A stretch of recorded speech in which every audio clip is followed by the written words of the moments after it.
ایک سوال یہ تحریر فرمایا کہ وضو کے بعد کلمہ شہادت، دعا پڑھنا اور دعا پڑھتے ہوئے آسمان کی طرف دیکھنا، یہ تینوں چیزیں ثابت ہیں. یعنی سیدنا عمر رضی اللہ عنہ کی روایت میں آیا ہے کہ انہوں نے کہا کہ حضور صلی اللہ علیہ وسلم من توضا، جس نے وضو کیا اور پھر اچھی طرح کیا، ثم قال اشہد ان لا الہ الا اللہ، اور وضو کر کے جب وہ کھڑا ہوا یا بیٹھا تو اس نے پڑھا اشہد ان لا الہ الا اللہ وحدہ لا شریک لہ اشہد ان محمدا عبدہ ورسولہ اللہم اجعلنی من التوابین واجعلنی من المتطہرین، اللہ مجھے ان لوگوں میں کر دے جو بار بار توبہ کرتے ہیں، ان لوگوں میں شامل فرما دے جو بہت زیادہ پاک رہنا چاہتے ہیں.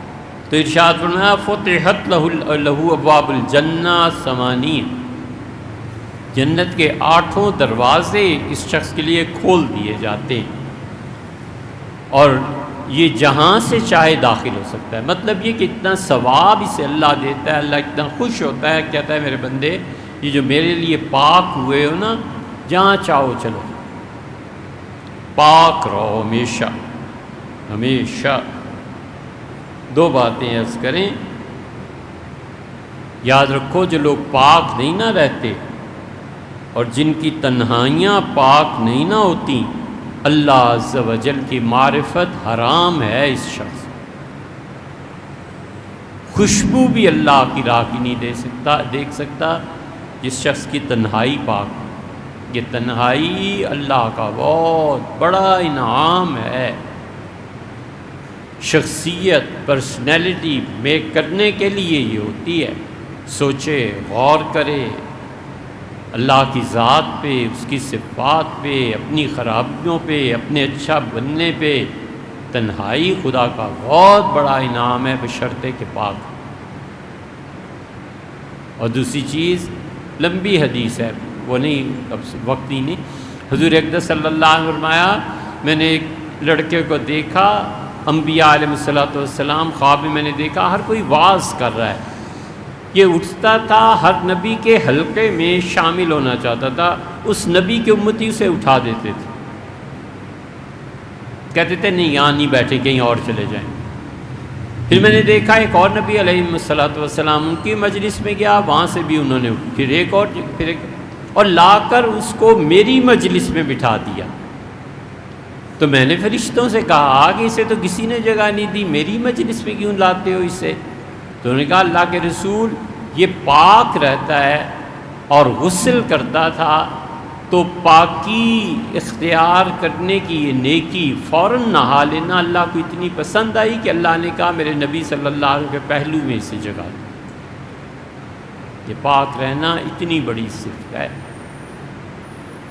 کوشش کرے ہمیشہ باوضو رہے، وضو کر کے بستر پر جائے. سونے میں تو دیر لگ جاتی ہے، وضو کر کے بستر پہ چلا جائے بس.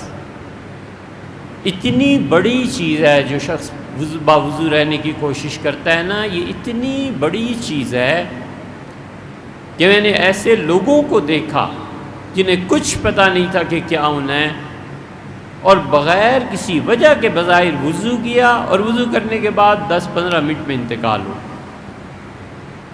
ہمیں بڑی حیرت ہوتی تھی. پھر کئی ایک سے پوچھا تو پھر اندازہ ہوا کہ ہو یہ شخص باوضو رہتا تھا نا، یہ مرا بھی وضو پہ، اور جو وضو پہ مرتا ہے خدا پھر ایسے کرتا ہے نا جی، جو اس کے لیے پاک رہا ہے اللہ بھی تو اس پہ مہربان.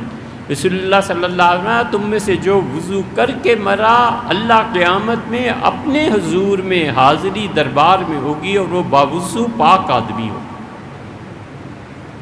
حالانکہ کیا قبر میں مل گیا، پتہ نہیں گل سڑ گیا، کیا ہوا کیا نہیں ہوا، مگر اس وقت اللہ کے حضور جب پیش ہوگا تو باوضو.